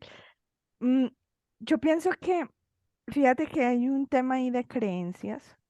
Si yo digo que es difícil, se me va a hacer difícil. Sin embargo, puede ser que no resulte fácil, pero difícil, difícil no es, porque cuando estamos alineados, o sea, simplemente es poder, a ver cómo lo expreso para que no resulte, ojo, y con esto no quiero decir que es que yo no tenga momentos difíciles ni días difíciles, pero en la medida en que l- todo es la actitud con que lo asuma y toda es como el ese soltar y ese fluir. Entonces yo adopté un mantra que me encanta de una coach que es una coach que yo sigo mucho y con la que he compartido mucho. Ella me dice, ¿quién dijo? La vida es fácil, sencilla y fluida. Y cuando empiezo a expresar esto, que la vida es fácil, sencilla y fluida, definitivamente se hace fácil, sencilla y fluida. Es como si las situaciones que se presentan y mirándolo a uno con unos lentes diferentes de esa fácil, sencillo y fluido, pues es como más llevadero y de la misma forma se hace un poco más, eh, sí, llevadero y sencillo. Entonces, puede ser que nosotros lo veamos un poco complicado porque eh, pues porque todo lo que, como dice Miguel, toda la desinformación que hay y nos dejamos llenar de todo esto y reforzamos nuestra creencia de que no es fácil, pero si no fuese, bueno, y de acuerdo con lo que dice Marcelino, que el ajustador no nos va a colocar pues en bandeja de plata todo, pero creo que con las situaciones o con las dificultades también nos está colocando la salida.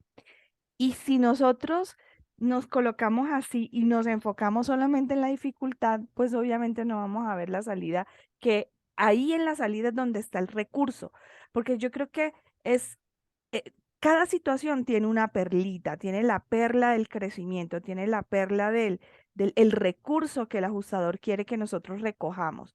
Pero si nos enfocamos y estamos viendo que es difícil y que es mucho más grande y que nos supera la situación, pues muy seguramente no vamos a ver esa joya que está colocando él ahí para que nosotros la recojamos y sigamos nuestro camino y sigamos avanzando. Entonces, yo los invito a que a partir de nuestra palabra que construyamos desde el lenguaje, construyamos nuestra vida y es expresar, sí, es fácil, sencillo y fluido. No significa que no tenga situaciones adversas. Significa que la voy a afrontar de una manera fácil, sencilla y fluida y que muy seguramente ahí se empiezan a caer las escamas de nuestros ojos porque vamos a empezar a tener una óptica diferente de esas situaciones. Entonces, ese es el mensaje que les quiero dejar, mis queridos hermanos, que es fácil, sencillo y fluido. Sencillamente, así es. Gracias. Gracias, Esther. Adelante, Miguel. Mañana cumpleaños y estoy feliz. Ay, mañana ¡Ay, feliz cumpleaños, hermanita! Bueno, a ver, yo estoy totalmente de acuerdo con lo que nos acabas de regalar, Esther. ¿El tema cuál es? El tema es que si esto lo llevamos a nivel global, a nivel de Urantia global, somos una minoría. Ese mensaje que nos das nos sirve a nosotros porque somos buscadores, somos inquietos, tenemos iniciativa, no nos conformamos con los dogmas ni lo que nos están diciendo en las televisiones y todo esto, pero si lo analizas de un enfoque estadístico, seríamos el 0,00 y ya ponle tú lo que quieras. Desgraciadamente es así. Hay muy poca gente porque no tiene medios unos y otros por pereza, por la zona de confort. Hay infinidad de cosas que evitan e impiden que podamos encontrar más hermanos no urantianos, no dentro del enfoque de Urantia, sino en cualquier otra actividad ética, moral, de beneficio, solidaria, en fin, ¿no? Pero somos y digo somos y pido perdón porque me meto en el carro, porque me lo considero así, somos minoría, muy minoría, y en las religiones que hay tantos millones, en el Islam, en los cristianos, en sus diferentes versiones y todo esto, para 44.000 que sí están de acuerdo con tu filosofía, que es la mía, el resto son corderitos que solo siguen a su pastor. Sí, perdóname, pero No, no. fíjate, Miguel, que Jesús nos dejó un mensaje y dice que la mies es mucha y los obreros son pocos. Hay muchísimo, y yo creo que en esos momentos y a partir de un tiempo digamos que el terreno está abonado para llegar con este mensaje. Entonces, nuevamente, ojo, vamos, o sea, con una sola persona que impacte tu vida, con una sola, eso es ganancia ya. Entonces, ¿con cuántas personas estoy impactando el día de hoy, el día de mañana, el día y de aquí a allá? Creo que por ahí hay creo que en el documento 10 que dice que el amor es un virus más contagioso que el mal. Entonces, ¿cómo nosotros vamos, si tomo la actitud de que somos solamente el 4% y me quedo ahí, claro, la idea es poder este mensaje llevarlo, y creo que a eso estamos llamados, a hacer luz. Entonces, eso es, miren, si yo me coloco, yo a principio de año me coloqué una meta, yo es un día, cada día hablarle a una persona orante. Si le puedo hablar más, perfecto, pero cada día a una persona orante. Y con eso al final del año son 365 personas a las que yo le he hablado de Urantia. Muy seguramente, y no abandonarlas. Entonces, fíjate que yo les sigo mandando perlitas, les mando los videos, a veces los invito, unas me dicen sí, yo entro, otras no, pero no importa, porque es que ya queda la semillita que en algún momento irá a germinar. Yo me acuerdo que a mí me hablaron de Urantia hace más de 25 años en una auditoría en una empresa que yo fui a hacer. Y cuando el Señor me dijo, yo dije, yo estaba en la iglesia cristiana y yo dije, eso no es de Cristo, eso no es. Mira, ¿quién iba a pensar que 25 años después yo dije, oh por Dios, de esto ya me habían dicho? ¿Dónde estaría yo en estos momentos si hace 25 años atrás? O sea, ¿cómo estaría de comprensión? Porque si hace 25 años atrás yo hubiese escuchado a este señor, pero no, porque pues no era el tiempo, no era el momento, pero la semillita va ahí, va ahí, va ahí. Entonces, ese es el llamado que tenemos. Gracias. Esther, tú me impactaste desde el día que te conocí. Adelante, Marcelino. Gracias, hermano, gracias.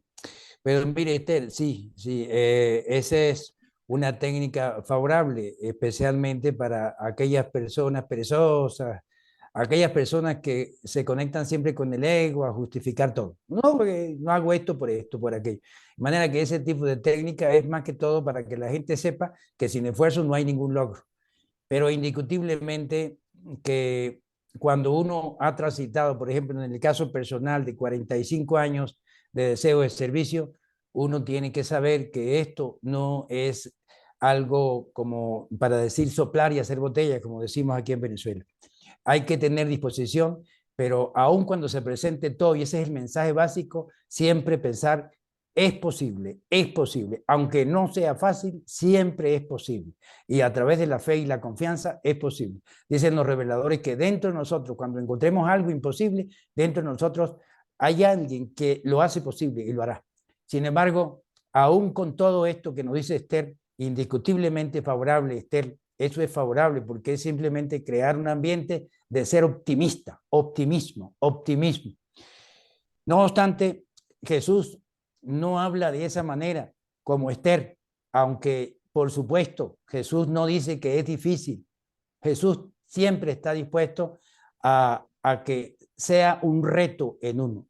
En el caso, Esther yo sé que lo hace con una intención maravillosa y nos sirve, como dice Miguel, pero Jesús dice claramente en el documento 159 de la página 1767, y le dice en esa parte de líderes y maestros, dice la instrucción para maestros y creyentes, dice, enseñad a todos los creyentes que los que entran al reino no se vuelven inmunes a los accidentes del tiempo, ni a las catástrofes ordinarias de la naturaleza. El creer en el Evangelio no prevendrá los problemas, pero sí asegurará que vosotros actuaréis sin miedo cuando los problemas ocurran. Si os atrevéis, y viene esta parte clara de Jesús, clara, porque no podemos engañarnos nosotros mismos ni engañar a nuestros semejantes. Decirles que, bueno, yo estoy acá donde estoy porque me he esforzado y me he dispuesto a cooperar con el Espíritu. Dice Jesús, si os atrevéis a creer en mí y procedéis de todo corazón en mis huellas, vosotros, al así hacerlo, os encaminaréis sin lugar a duda por una senda certeramente dificultosa. No os prometo liberaros del mar de adversidades, pero sí os prometo que navegaré a través de todas estas adversidades con vosotros y con vosotras.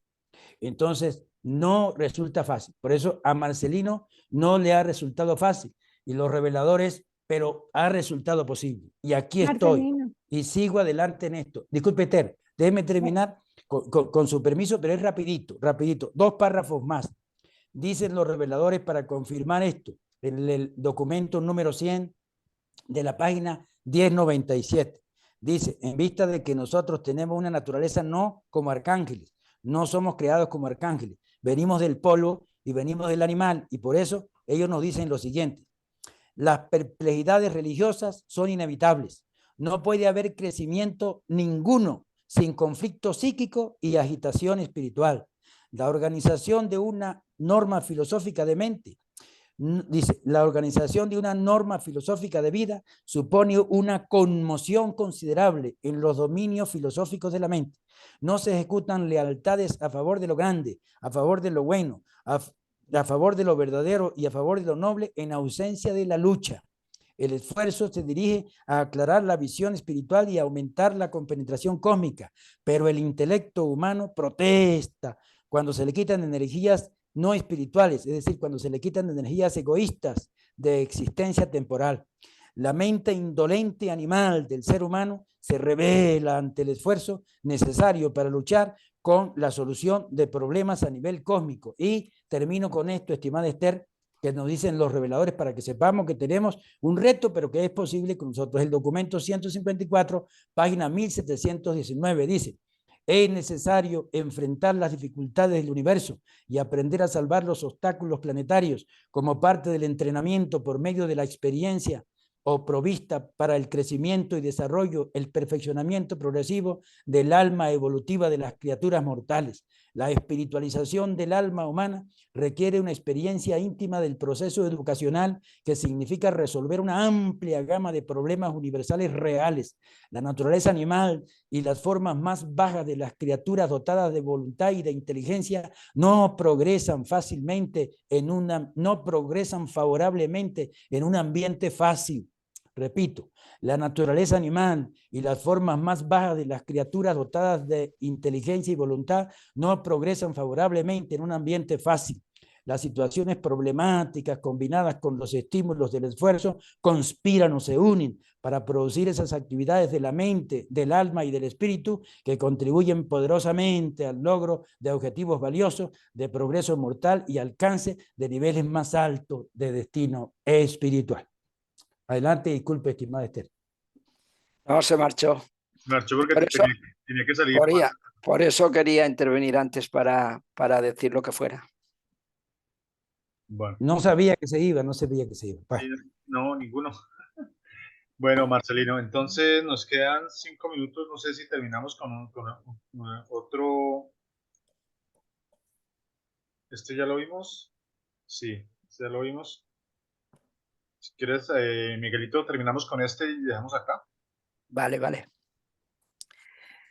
Dice, el conocimiento es la esfera de la mente material, la que discierne los hechos. Repito, el conocimiento es la esfera de la mente material, la que discierne los hechos. La verdad es el dominio del intelecto espiritualmente dotado que es consciente de conocer a Dios. El conocimiento se puede demostrar. La verdad se experimenta. Qué diferencia, qué contraste.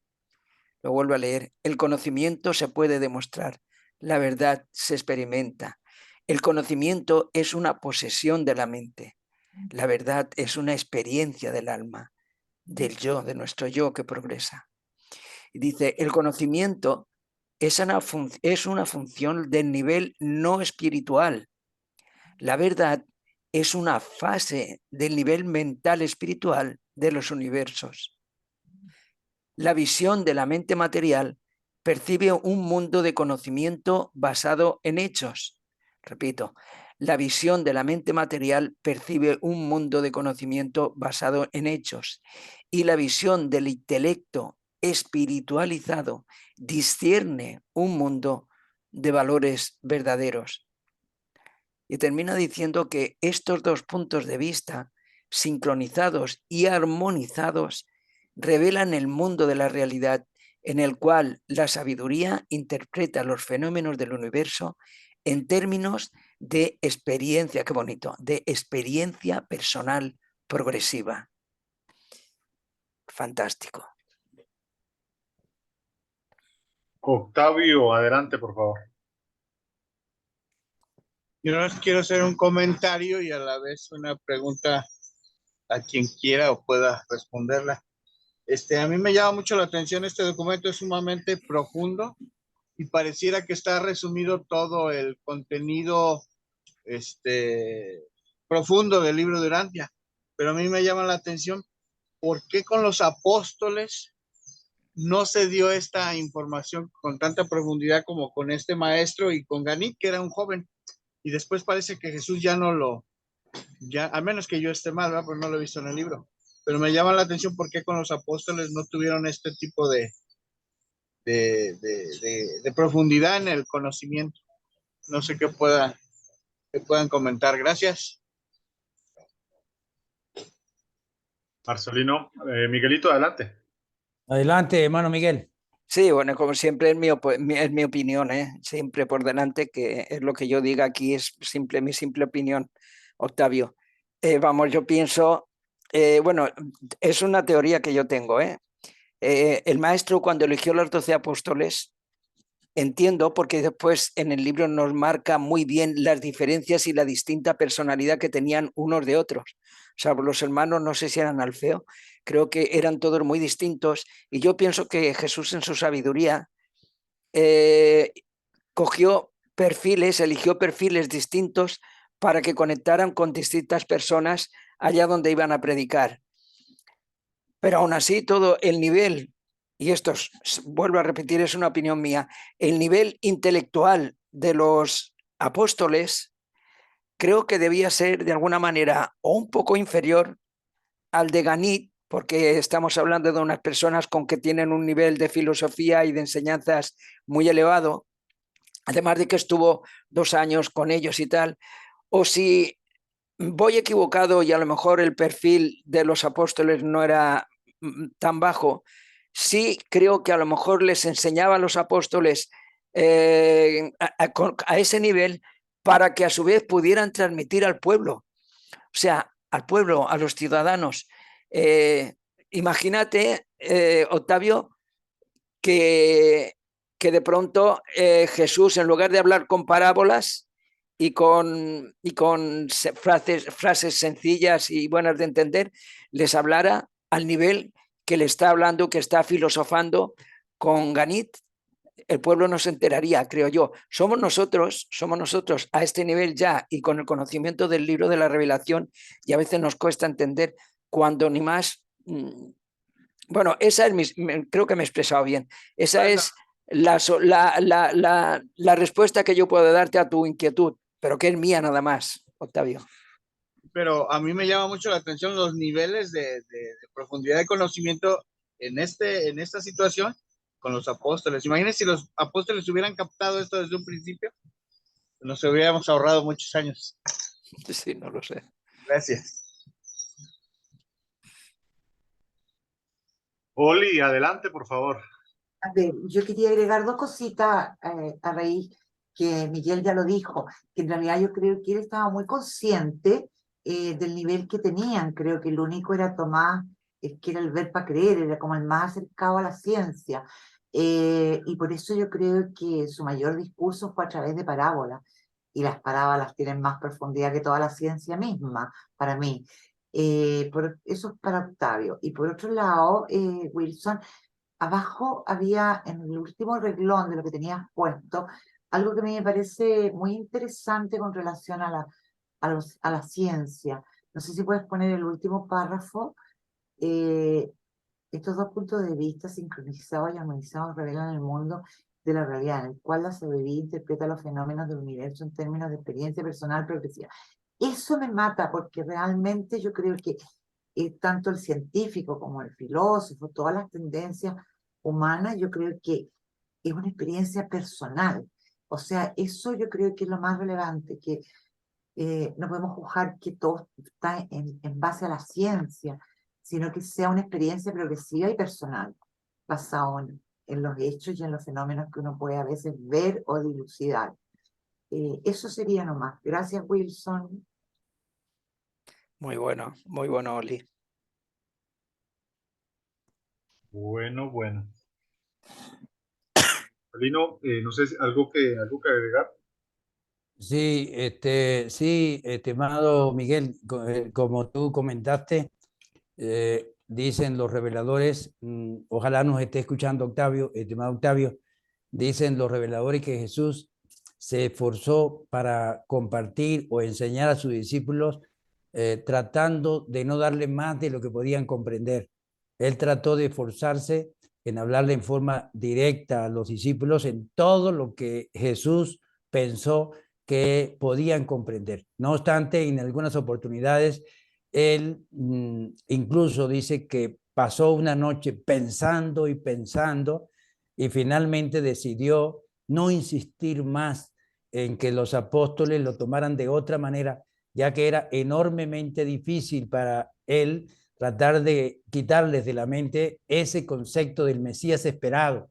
Entonces tuvo que de alguna manera aceptar que no era fácil para los apóstoles ese tipo de instrucción en cuanto a que tuvieran una idea distinta de ese Mesías esperado. De manera pues que estas conversaciones con Ganit pudieran tener un propósito importante, estimado Octavio y quienes están presentes. Uno de los propósitos era la mente de Ganit no era una mente hebrea, es una opinión por supuesto muy personal de Marcelino. La mente de Ganit no era una mente que estaba contagiado con todos esos prejuicios hebreos. Y tampoco, aunque no tenía esa base sólida de un solo Dios, pues no tenía esos prejuicios. Y la mente de Ganit, una mente joven, era necesario que tuviera la mayor ilustración posible y por eso le dio todo lo que pudo darle a Ganit y por supuesto a su papá Gonod dentro de las posibilidades. Además de eso, otro propósito es que ese creador Micael que puede ver el futuro, porque él es independiente del tiempo, entonces seguramente vio la posibilidad de que estas revelaciones de él fueran dadas en un futuro, tal como ocurrió unos 2000 años en la revelación urantiana que tenemos. Y eso nos está ayudando mucho. Ayudó a Ganid, que hizo un gran trabajo, y nos ayuda a nosotros, que estamos haciendo también un trabajo. Entonces, eso es una opinión de este pequeño servidor, estimado Octavio, y gracias por esas preguntas siempre tan interesantes. Sus inquietudes y sus aportes siempre son importantes, estimado Octavio.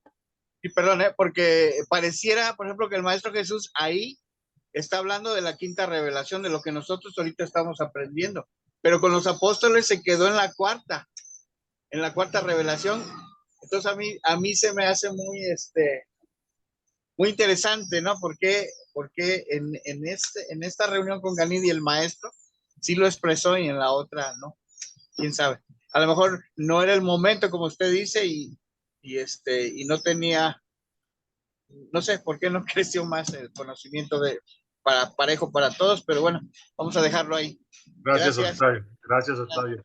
Oli, adelante, Oli. Mira, quería agregar algo, no con esto, que me quedó dando vuelta cuando buscamos las definiciones en el libro, en la página 8, 9 del comienzo, sobre la mente. Realmente yo tengo un poco diferencias de lo que dijo Marcelino.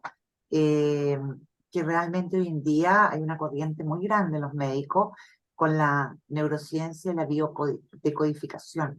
Se le está dando una importancia tan grande al corazón, que no es tan solo el órgano que late, que permite tener el halo de vida, sino que está con una cantidad de millones de neuronas en nuestro corazón que está siendo recién investigado, o un poco tiempo atrás, donde yo creo que ahí hay un concepto quizás de una mente que siente y que percibe la parte emotiva, porque siempre la mente se habla de una mente más fría, más calculadora en el concepto humano, ¿te fijas?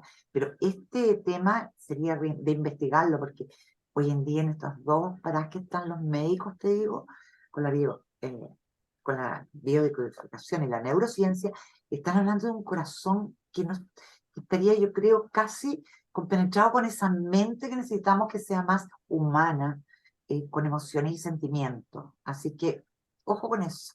Yo no me quedo con el concepto de que todo es mente. No, hay mucho más allá de eso en nuestro corazón, que no es el órgano que late.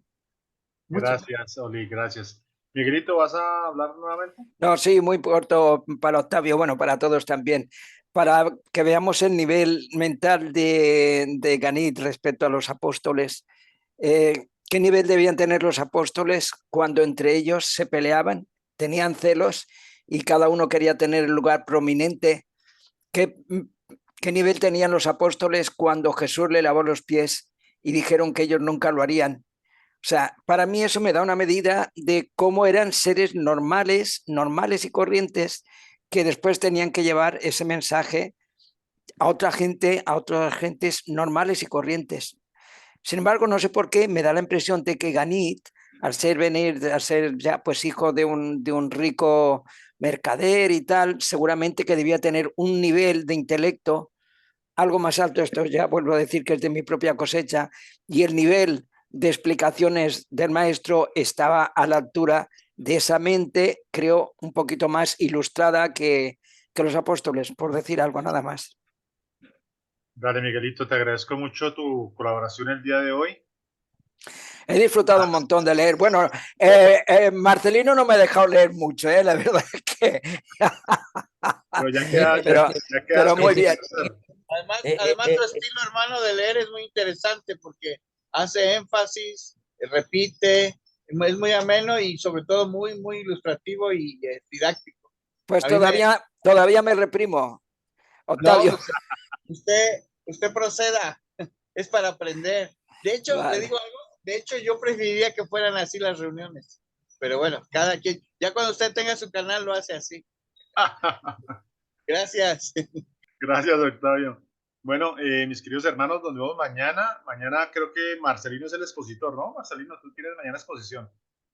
Sí, lo invitamos para mañana, el origen y el destino de la mente humana, y agradecemos mucho a quienes puedan invitar porque es muy interesante y vamos a compartir aspectos verdaderamente, detalles muy interesantes con unas buenas gráficas. Esta vez sí le voy a dar unas buenas gráficas. Listo, entonces nos vemos mañana, les agradezco su compañía. Dentro de 8 días seguimos con este documento y viene el documento 31 que también es muy especial. Gracias a todos por su compañía y nos vemos pronto. Gracias, besito. Hasta mañana. Gracias, Oli, gracias. Que descansen, gracias. Un abrazo.